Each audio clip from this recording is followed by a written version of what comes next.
একটা আমি ক্রিকেট দিয়ে শুরু করি। ক্রিকেটে খুব ভালো বোলারকে পরপর ৩-৬ যদি ব্যাটসম্যান মারতে পারে তাহলে বোলারের কাজ ছুটে যায়, বোলারের আত্মবিশ্বাসটা নড়ে যায়। আমাদের পশ্চিমবঙ্গে শিল্প নেই, শিল্প আমলেও তৈরি করা যায়নি, মমতা ব্যানার্জিও পারেনি, বড় শিল্প কিছু নেই। অথচ একটা বিরাট বাজার আছে, পশ্চিমবঙ্গ মধ্যবিত্তের বাজার, বিরাট পরিমাণ মধ্যবিত্ত আছে যাদের হাতে বেশ সম্পন্ন মধ্যবিত্ত, যাদের হাতে একটু টাকা আছে। এই টাকাটা তাদের পকেট থেকে বার করে নিয়ে গিয়ে শিল্পপতিদের পকেটে ঢোকানো, এটা একটা প্রক্রিয়া। এটার জন্যই বাজার তৈরি হয়, এর জন্য ভোগ্যপণ্য আসে। এখন পশ্চিমবঙ্গ ভোগ্যপণ্যের বাজার একটু কম। পশ্চিমবঙ্গে যেটা, মধ্যবিত্ত বাঙালি নিরাপত্তা খোঁজে। নিরাপত্তার জায়গাটাকে যদি ধরা যায় তাহলে ব্যবসার পশ্চিমবঙ্গে সব থেকে বড় দুটো জায়গা হচ্ছে শিক্ষা এবং স্বাস্থ্য। শিক্ষা এবং স্বাস্থ্য এই দুটো ছাড়া পশ্চিমবঙ্গের মানুষের পকেট থেকে টাকা বার করে নিয়ে যাওয়ার খুব একটা রাস্তা। এখন এইটার জন্য কি করতে হবে?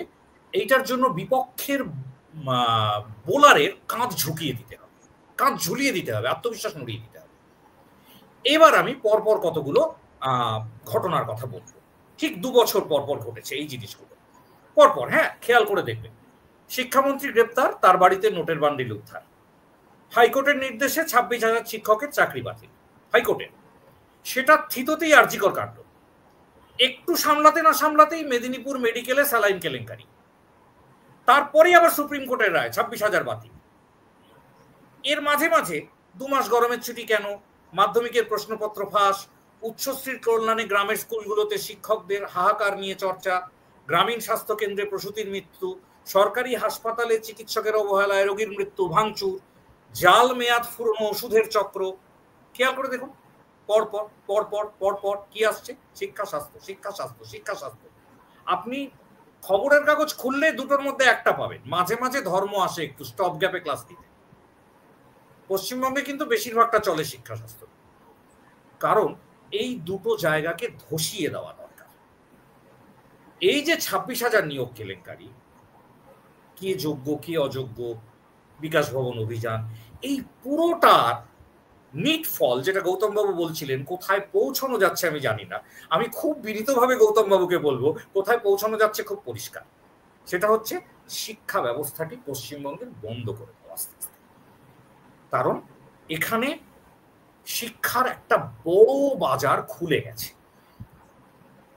তাই শিক্ষকের ইমেজ, শিক্ষার ইমেজ, স্কুলের ইমেজ ধ্বংস করে দেওয়া একদম খুব আস্তে আস্তে সেটা করা হচ্ছে। আমাদের কেউ বিশ্বাস করে না। শিক্ষকের যে মান মর্যাদা ছিল এই গত ২-৪ বছরে, শিক্ষকের মান মর্যাদা মাটির সাথে মিশে গেছে। এখন কেউ যদি জিজ্ঞেস করে কি করেন, আমরা সবার আগে বলি স্কুল শিক্ষক, তারপরেই বলি ২০০৬ সালে চাকরি পেয়েছি। এটা বলতে হয়, এটা স্ট্যাচুটরি ওয়ার্নিং হয়ে গেছে। না হলে সঙ্গে সঙ্গে পাল্টা প্রশ্ন আসবে, আপনি কি ২৬,০০০-এর দলে? পাশাপাশি স্কুলগুলো নিয়ে যা ছবিগুলো খবরের কাগজে আসছে বিভিন্ন সময়, ধাঁ করে গরমের ছুটি, এই যে প্রবল ডামাডোল চলছে, তার মাঝখানে সাংবাদিক সম্মেলন করতে গিয়ে ওয়েদার ভালো, ঠান্ডা ঠান্ডা আবহাওয়া, বৃষ্টি বাদলা হচ্ছে, ঘন ঘন কালবৈশাখী হচ্ছে, কথা নেই বার্তা নেই, মাননীয় মুখ্যমন্ত্রী বলে দিলেন কাল থেকে গরমের ছুটি। কেন? কোথাও একটা চাপ আছে, জানেন? আমার একটা মনে হয় কোথাও একটা চাপ আছে। এই চাপের গল্পটা কোথায় টের পেলাম? প্রথম যেখানে স্ট্রাইক করে সেটা হচ্ছে ট্রেনে সহকর্মীদের আড্ডা হয় না, প্রাইমারি স্কুল টিচার, তারা হুগলি জেলার প্রত্যন্ত ভেতরের দিকের গ্রামে যান। তারা নিজেদের মধ্যে গল্প করছেন যে প্রতি বছর স্টুডেন্ট কমে যাচ্ছে। খুবই অবাক হয়ে জিজ্ঞেস করেছিলাম, আপনাদের তো এটা হবার কথা নয়। শহরের দিকে যেসব মাস্টারমশাইরা আছেন, স্কুলগুলো ধুঁকছে, স্টুডেন্ট কমে যাচ্ছে, প্রাইভেট স্কুলে চলে যাচ্ছে, সব ঠিক আছে। গ্রামে, প্রত্যন্ত গ্রামে, বলছে মাস্টারমশাই কিচ্ছু খবর রাখেন না। সেটা হচ্ছে যে এই যে লক্ষ্মীর ভান্ডারের টাকাটা, এই লক্ষ্মীর ভান্ডারের ১,০০০ টাকা বেশিরভাগ মহিলারা পাচ্ছেন। তারা চাইছেন তাদের ছেলে মেয়েরা একটু ভালো স্কুলে পড়ুক। মায়েরা এটা চায়, মায়েদের এই চাওয়াটার মধ্যে কোনো অন্যায় নেই। সেই সুযোগে প্রত্যন্ততম গ্রামে, এটা পরে আমি পরীক্ষা করে দেখেছি, সুন্দরবনে হিঙ্গলগঞ্জ ব্লকের প্রত্যন্ত গ্রামে গিয়ে দেখেছি, অজস্র ছোট ছোট ছোট ছোট প্রাইভেট স্কুল গজিয়ে উঠছে। এটা হচ্ছে অনুসারী শিল্প। বড় শিল্প কোনগুলো? নারায়ণা গ্রুপ, বিড়লা গ্রুপ, এরা এসে গেছে, এরা এদের মানে এরা এতদিন কলকাতায় ছিল, এখন যে কোনো মফস্বল শহরে গেলে আপনি এদের আপনি মগরায় দেখতে পাবেন, আপনি জলপাইগুড়িতে দেখতে পাবেন, আপনি উত্তর দিনাজপুরে দেখতে পাবেন, আপনি সব জায়গায় এদের স্কুলগুলো দেখতে পাবেন। এটা বড় শিল্প। আর অনুসারী শিল্প হচ্ছে ছোট ছোট দু কামরার বাড়ি ভাড়া নেওয়া হচ্ছে, কোন রকমের সেটাকে স্কুলে ট্রান্সফর্ম করা হচ্ছে, কিচ্ছু নেই সেখানে, পরিকাঠামো বলে স্কুলের কিচ্ছু নেই সেখানে, পড়াশোনার মান কিচ্ছু নেই, ভালো করে খোঁজ নিলেই দেখা যাবে, শুধু ইংরেজিতে কথা বলতে শেখানো। কিন্তু সেটার মূল্য গ্রামের মানুষের কাছে মারাত্মক, যেটা মূল্য পশ্চিমবঙ্গ সরকার কোনোদিন বোঝেনি, বাম আমলও বোঝেনি, এরাও বোঝেনি। যে বাচ্চাদের একটু ঝকমকে জামা কাপড় দাও, একটা আই কার্ড দাও, একটা ভদ্রস্থ একটা আবহাওয়া দাও, সাথে সাথে অন্ধকার ঘর, টিচার্স রুমের এক কোণে চালের বস্তা ডাই করে রাখা, এই পরিবেশগুলো তো ছাপ ফেলে। ওই যে বললাম কাঁচ ঝুলিয়ে দেওয়া, শিক্ষার কাঁচ ঝুলিয়ে দেওয়া হচ্ছে।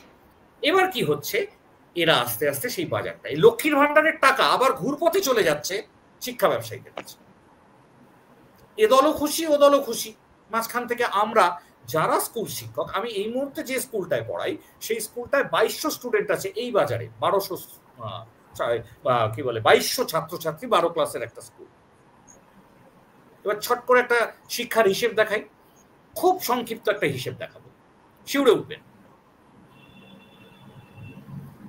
বছরে 52টা রবিবার, 65টা তালিকাবদ্ধ ছুটি, গরমের ছুটি এক্সট্রা 30 দিন, মাধ্যমিক 10 দিন, উচ্চ মাধ্যমিক বা 11 ক্লাস 20 দিন, স্কুলের পরীক্ষা 20 দিন, 3টে পরীক্ষা হয়, হলিডে অ্যাক্ট আফটার এক্সাম মানে ডিসেম্বর মাসের ছুটির পরে, পরীক্ষার পরের ছুটি 20 দিন, শুরুতে বইপত্র দিয়ে টিয়ে ক্লাস শুরু করতে করতে 7 দিন, কন্যাশ্রী, শিক্ষাশ্রী, সাইকেল এটসেট্রা দিতে 10 দিন, স্পোর্টসে 3 দিন, রাউন্ড আপ করে ব্যাপারটা দাঁড়ায় 240 দিন।